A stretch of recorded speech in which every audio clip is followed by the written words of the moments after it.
LWO1 WeatherNet. Liftoff conditions looking pretty good. ESTS is ready for launch. Ignition.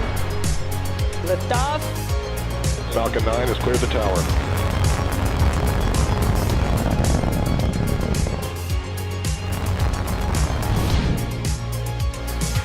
Ten, 9, 8, Side booster ignition. 6, 5, 4, 3, 2, 1.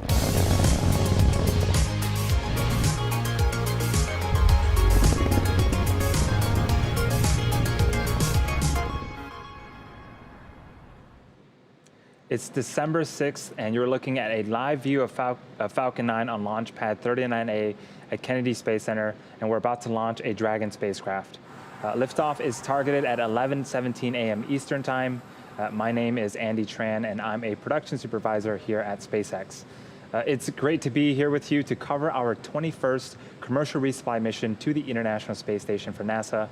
On screen and on top of Falcon 9 is an upgraded version of our Dragon vehicle. We've seen this new vehicle fly people twice now. The first was on our Demonstration 2 mission earlier this year with NASA astronauts Bob Behnken and Doug Hurley, and most recently on the Crew 1 mission with the four NASA astronauts who are currently still living and working on the space station.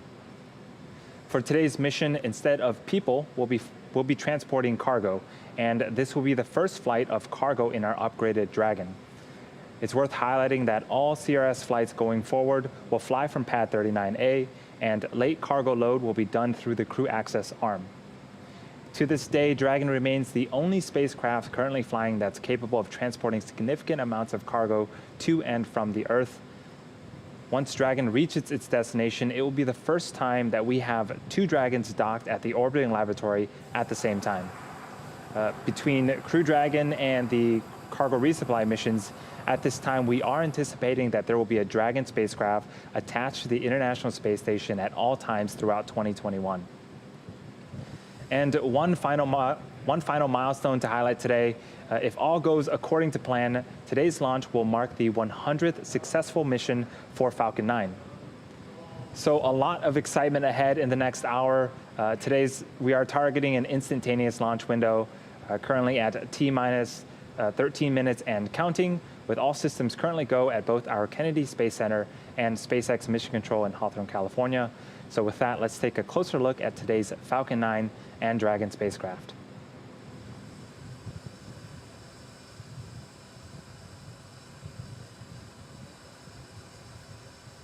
This is going to be SpaceX's 24th launch this year, and as I mentioned, this is the cargo configuration of our new Dragon spacecraft. This version of Dragon is designed for up to 5 flights, while the previous version of Dragon can only support 3. Dragon was also designed from the beginning to be reused, so we are hoping to refly this vehicle again in the future. To date, 9 of our CRS missions have launched flight-proven Dragons. Today, we'll be delivering approximately 6,400 pounds of cargo to the space station, including critical materials to support dozens of science and research investigations that will occur on board the orbiting laboratory. We'll go into a little bit more detail on some of that research later on in today's webcast. This version of Dragon has 20% more volume and double the powered lockers. And in order to fly more cargo, we've made a few modifications to the spacecraft from the vehicle used on our Demo 2 and Crew 1 missions. Since there are no people on board, we've removed the Super Draco engines, which not only power Crew Dragon, but will also carry astronauts away from Falcon 9 to safety in the unlikely event of an emergency on the pad or during ascent. We've also removed 2 trunk fins used only for abort scenarios, and in the pressurized section, the seats and crew displays have been swapped for cargo racks. Lastly, the environmental control systems has also been reduced in both size and complexity.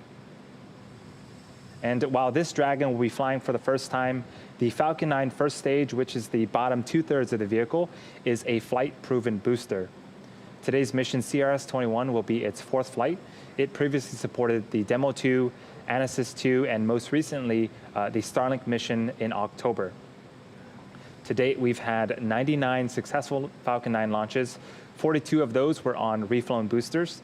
And today, we'll be attempting to recover the first stage on our drone ship, Of Course I Still Love You, stationed in the Atlantic Ocean. You can see it on screen right now. And for those keeping count, if we do successfully land Falcon 9 today, this will mark our 68th booster landing and the 35th successful landing for our drone ship, Of Course I Still Love You.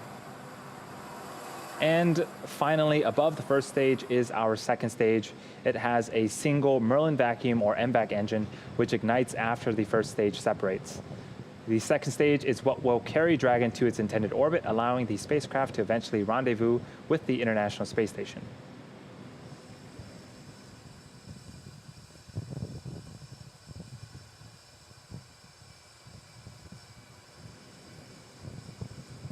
It's T-minus 10 minutes and 20 seconds and counting. The SpaceX team is working no significant issues.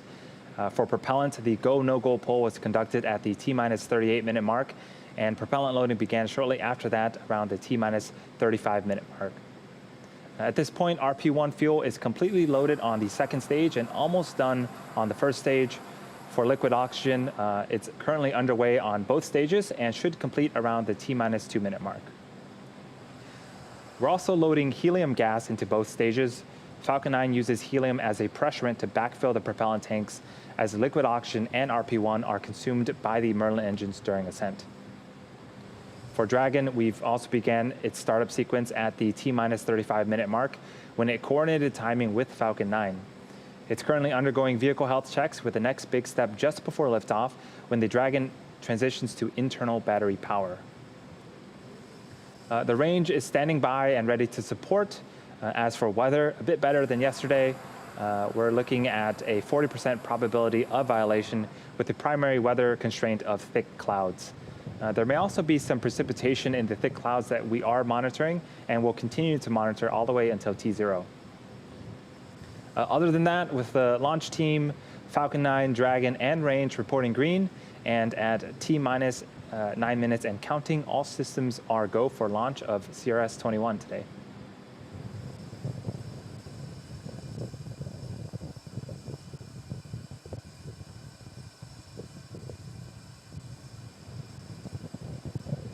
Since SpaceX began flying Dragon in 2012, our vehicles have delivered some really cool and vital scientific experiments to the orbiting laboratory, and today's mission is no different.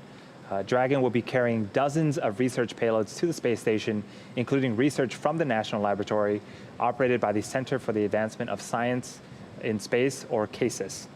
There are more than 20 payloads sponsored by NASA and the National Lab on today's mission, representing more than 50 science experiments, all of which are intended to benefit life on Earth. Let's take a few minutes and look at some of the groundbreaking research from CASIS that will be aboard the CRS-21 mission. SpaceX's 21st Commercial Resupply Services mission to the International Space Station is ready to launch from Kennedy Space Center. This mission will bring critical cargo, research, and technology demonstration payloads to the orbiting laboratory. The ISS National Laboratory is proud to sponsor more than 15 payloads on this mission, representing dozens of experiments to further fundamental and applied research through space-based inquiry and to engage the next generation of researchers and explorers. Here's a quick look at some of the payloads on SpaceX CRS-21. 3 projects on this mission are funded by the National Institutes of Health through its joint multi-year Tissue Chips in Space initiative with the ISS National Lab. Tissue chips are small devices engineered to grow human cells on an artificial scaffold to model the structure and function of human tissues. Studying tissue chips in space may accelerate pathways for understanding disease and developing new treatments for use on Earth and beyond. In 2019, a team of researchers from the University of California, San Diego sent a brain organoid model to space for the first time ever to study neurological diseases in microgravity. Based on findings from that initial investigation, the team is launching a second payload to further examine how microgravity affects the survival, metabolism, and cognitive function of brain cells in an organoid model. Bristol Myers Squibb, a leading pharmaceutical company, is launching a protein crystallization investigation aimed at improving drug formulation and delivery for patients on Earth. In this experiment, the team will study the crystallization of monoclonal antibodies in space to improve their crystallization back on the ground.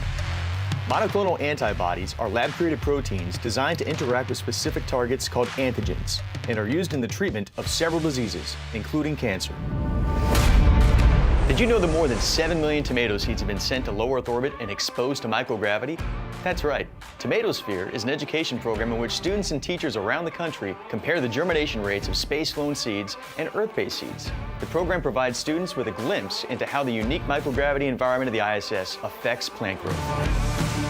Speaking of education, this mission includes more than 30 experiments from the Student Spaceflight Experiments Program, which provides yearly opportunities for students and communities around the world to leverage the space station for research using mixed-stick testing tubes. Investigations from this year's participating students span a variety of research areas, including the physical and life sciences, as well as plant biology. Since its inception in 2010, the program has engaged more than 125,000 students in space-based projects. Many of the investigations on this mission build on previously flown experiments.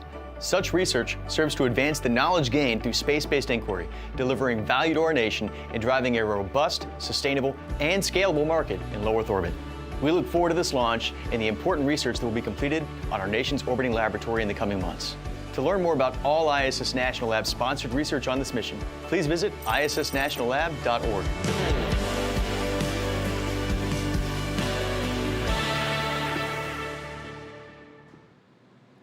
This is just a small sample of the dozens of research experiments that Dragon will take up to the space station.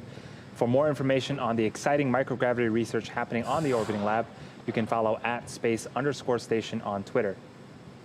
We are currently under contract with NASA to resupply the space station through 2024 as part of a second commercial resupply services contract award. These missions will use the new version of Dragon, which can fly both cargo and people. And today's mission marks the first flight under this new contract, and we're super excited to continue this partnership with NASA. Flying NASA astronauts and helping keep the space station fully operational is a top priority for us here at SpaceX. We are just past T-minus 4 minutes and continuing to count down for an 11:17 a.m. Eastern launch to the International Space Station. In these last few minutes, Falcon 9 is performing final health checks on its primary communications, avionics, and propulsion systems in preparation for flight. Just to give you a recap of what's been happening, at the T-minus 7-minute mark, we began engine chillin'. This is where we inject a small amount of super chilled liquid oxygen to prepare the 9 first-stage engine turbopumps for full propellant flow during flight. You might hear the callouts that engines are sufficiently chilled later on in the countdown. At the T-minus 4-minute mark, the transporter erector, which is that large truss structure next to Falcon 9, began to retract away from Falcon 9 in preparation for liftoff. In about a minute around the T-minus 2-minute mark, liquid oxygen should complete loading on the second stage, and that will be the last of our propellant loading.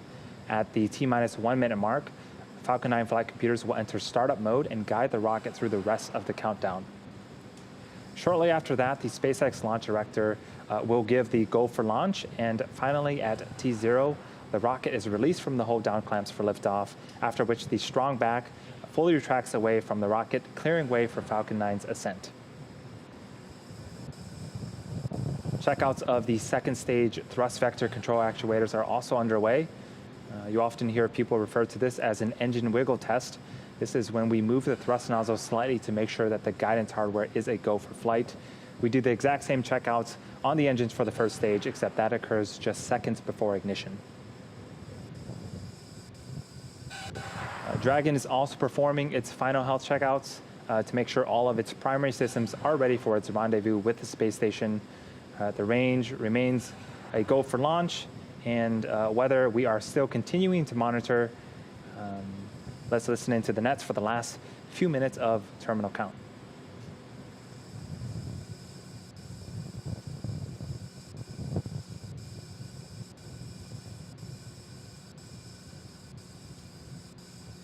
And you can see that we have some white clouds starting to form around Falcon 9. This is completely normal for us at this stage in the countdown. That is liquid oxygen condensing when it meets the warmer ambient airs of Florida.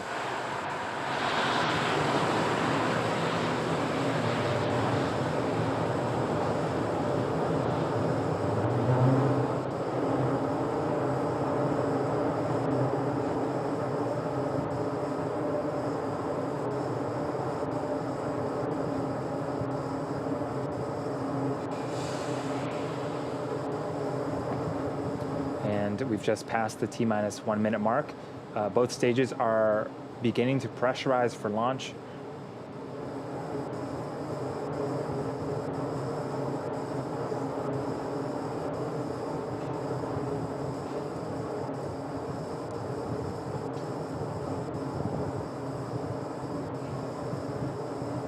And we are reaching the T-minus 30-second mark. All systems are go for launch.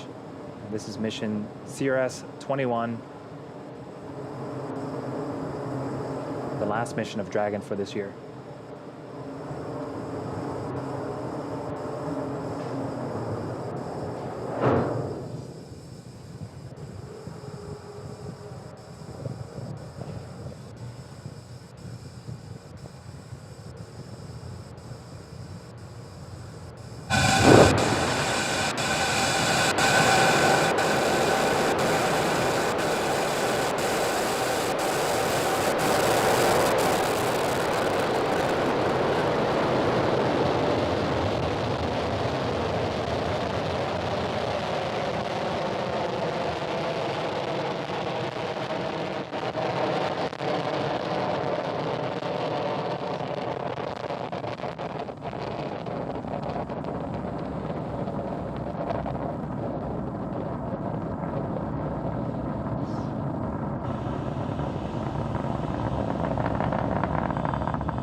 T plus 50 seconds into flight.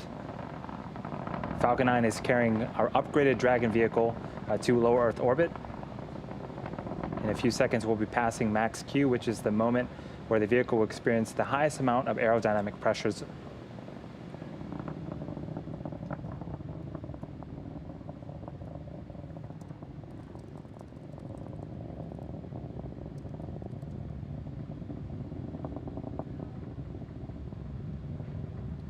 And we've just passed max Q. Coming up are 3 events in rapid succession. The first event is MECO, or main engine cutoff. This is where all 9 of the Merlin engines on the Falcon 9 first stage will shut down in preparation for the second event, which is stage separation. This is where the first and second stage will separate from one another. And a few seconds after that, we'll have a second engine start 1, where the Merlin vacuum engine on the second stage will ignite to boost Dragon to low Earth orbit. Again, that is main engine cutoff, stage separation, followed by second engine start on the second stage. Main engine cutoff should happen around the T plus 2 minute and 31 second mark.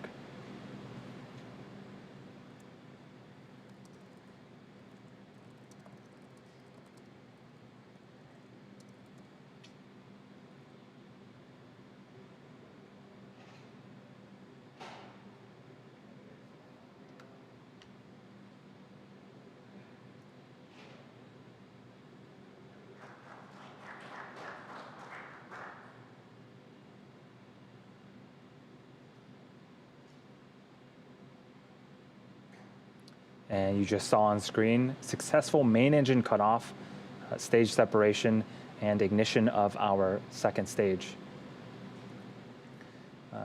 So on screen right now, you have 2 different views.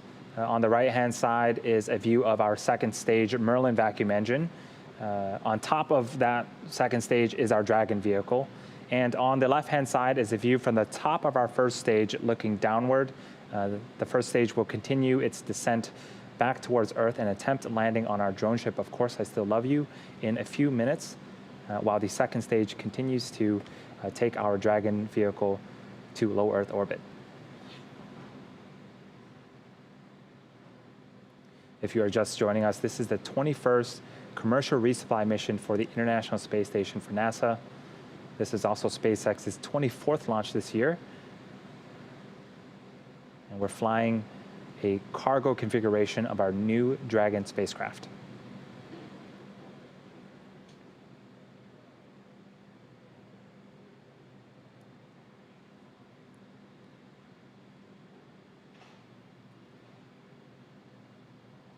Now looking on the left-hand side of your screen, the first stage, in order to make its way back to our drone ship, the first stage executes a series of 2 burns. The first burn is the entry burn, where 3 of the Merlin engines will reignite. This helps to slow the stage down as it re-enters the upper parts of the Earth's atmosphere. The second and final burn is the landing burn. This is a single engine burn that brings the vehicle speed down rapidly in order to land on our drone ship. The first of those 2 burns, the stage 1 entry burn, should happen around the T plus 6.5 minute mark.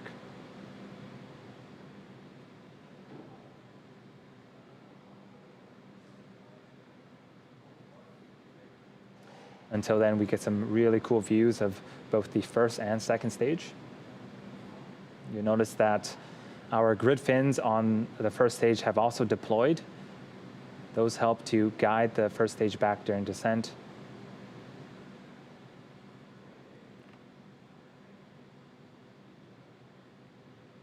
You can also see some periodic plumes of gas, that's nitrogen, coming from our attitude control systems. And those help to orient the first stage as it continues to fall back towards Earth. And there it goes.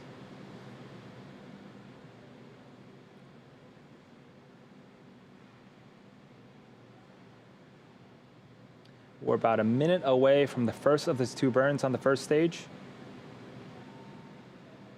And just checking in with the second stage, everything seems to be looking nominal.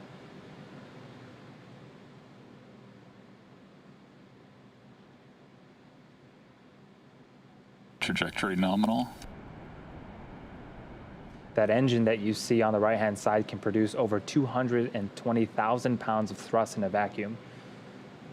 That single engine is what is carrying Dragon to low Earth orbit right now.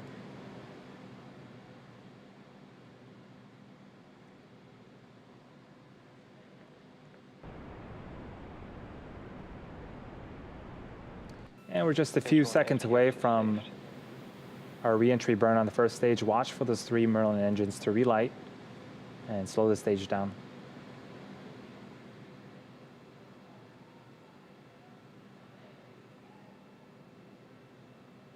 Stage 1, entry burn startup.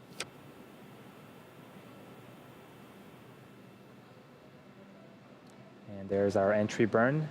Again, that's 3 engines slowing the first stage down before it hits that dense part of the Earth's atmosphere. Trajectory nominal.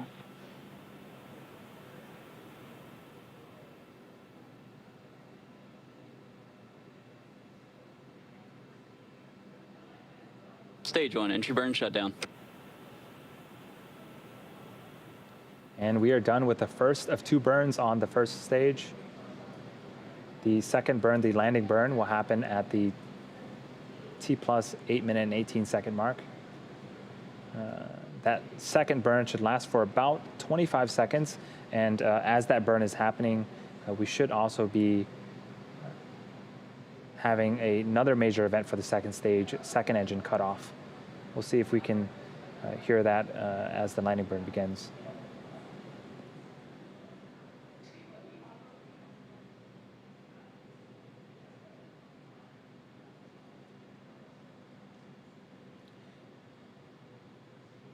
As we wait for this landing burn, this is going to be our 68th attempt to recover our first stage, and we are going to be attempting to land on our drone ship in the Atlantic Ocean. Of course, I still love you.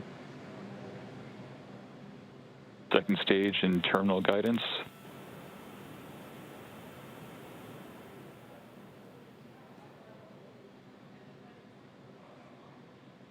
Stage 1, landing burn startup. And we got audio confirmation STS is saved.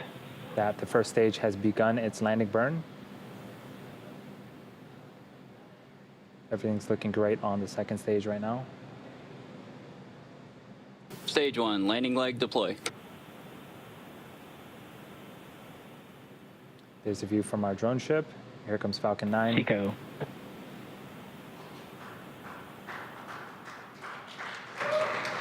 Stage 1, And landing burn. Falcon 9 has landed once again. That is the 68th successful first stage recovery. This mission also marks the 100th successful flight of Falcon 9. It's also the 35th time we've landed successfully on our drone ship, Of Course I Still Love You. During that landing, we did get confirmation of second stage, second engine cutoff, also confirmation of a good orbit. And second stage now has one last major task, commanding separation of Dragon just a few minutes from now. And we should have a video of Dragon separation from the top of the second stage. It should give us a nice view into Dragon's unpressurized cargo trunk area.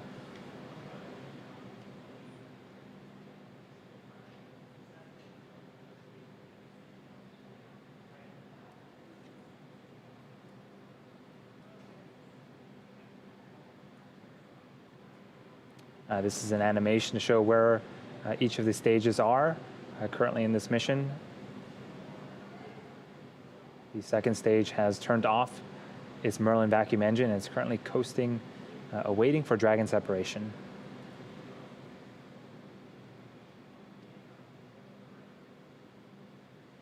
There's a view of the unpressurized section of Dragon. Now, for a typical CRS mission, after Dragon deploys, we would be waiting for solar array deployment, but as a reminder, this is our new Dragon vehicle, and it has solar panels mounted along the surface of the trunk. You might be able to see it once Dragon separates, but those solar panels are already activated and producing power.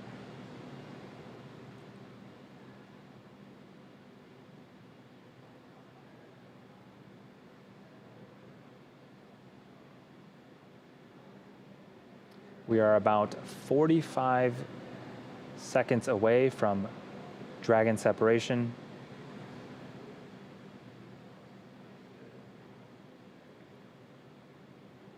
Again, we are in a coast phase. Even though the engines are not on, we are still coasting at pretty fast pace, 27,000 kilometers per hour.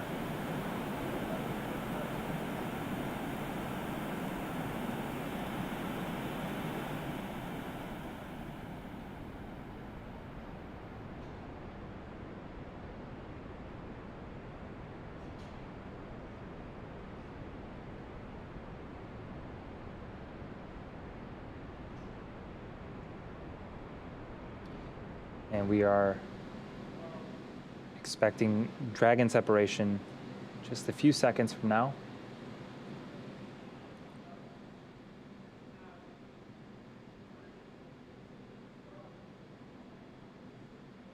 Dragon separation confirmed. And there is Dragon separated from the second stage. What a cool view. That is, if you've been following us, looks a lot different than our previous CRS missions. Dragon is carrying approximately 6,400 pounds of cargo to the International Space Station on this mission. A small portion of the cargo represents supplies for the astronauts, things like food and clothing, but most of the cargo represents science going up to the space station. The International Space Station serves as the world's leading laboratory for cutting-edge research and technology development that will enable human and robotic exploration of destinations beyond low Earth orbit, including the Moon and even Mars. The Dragon vehicle is just beginning its journey. It has about 26 hours before reaching the space station. The next major event is nose cone deploy, and that's where we expose the guidance, navigation, and control sensors and docking mechanisms. We won't be able to see that on camera, but we should be able to get confirmation of it.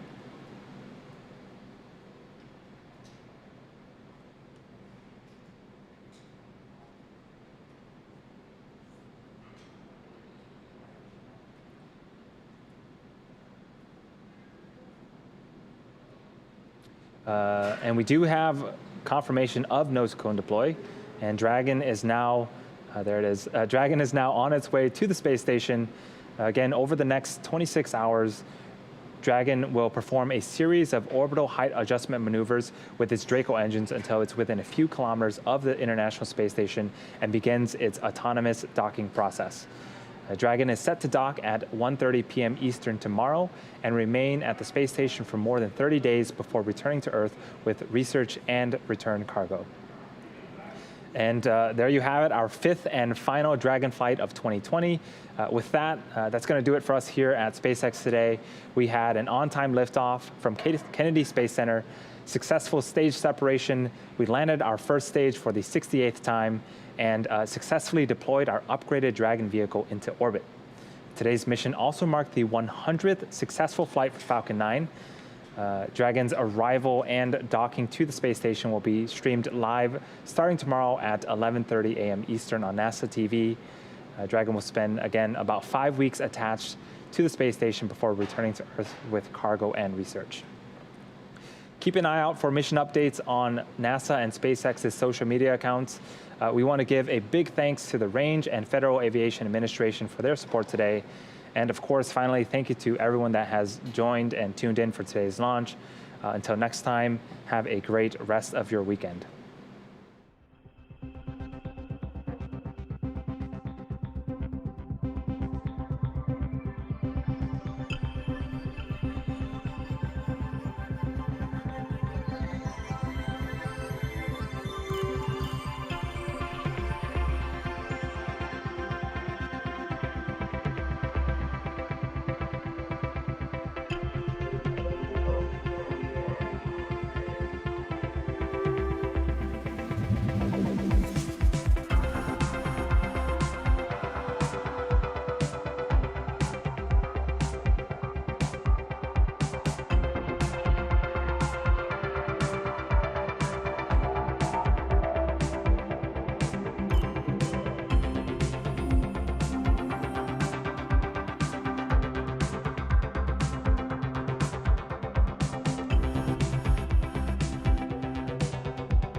sat there, 25th century AD.